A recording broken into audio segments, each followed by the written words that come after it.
My name is Michael Cook. I am a 8am. I'm a son of teachers, and I grew up at a school, at an Anglican school. Yeah, my mom was the Sunday school teacher, and my dad was a lay minister. His dad was a preacher. My uncles were preachers.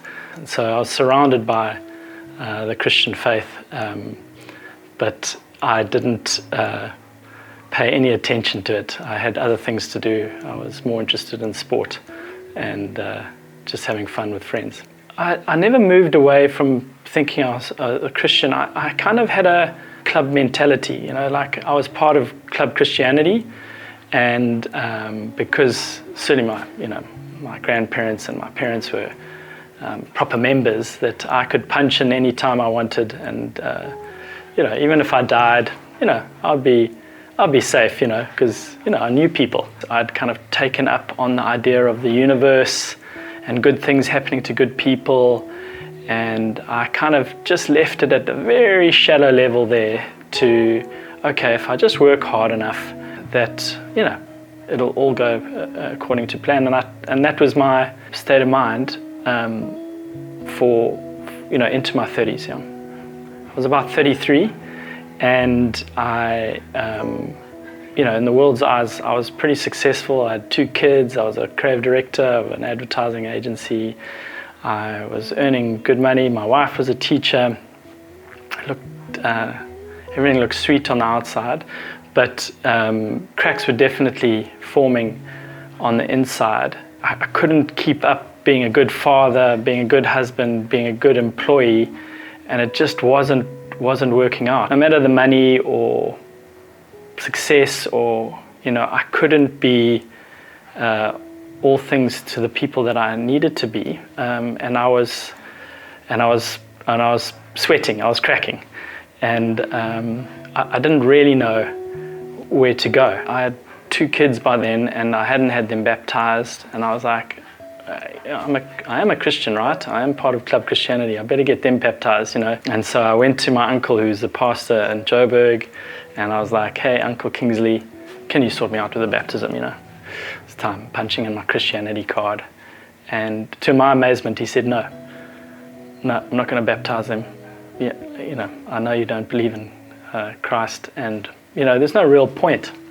So I was taken aback. I was like, King, surely it's just like a ceremonial thing. Let's just do it. And he was adamant. And he said, no, let me come and chat to you about it. I kind of let him into my house to talk spiritual things. I was quite nervous. And he basically asked me, Mike, what do you believe?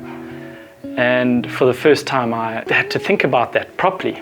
So I used the universe and good things happen to good people and trotted that off, and he basically said, listen, it's a lie. That didn't kind of convince me there and then, but we started with a marriage course at the church, Joe and I, and then the next segue was to do a course like life. I was amazed that this was actual factual, and looking back over my school career and my life, my folks had been saying that, but I wasn't willing to listen. But I had a quiet moment. I assessed the facts, and I said, Jesus, help.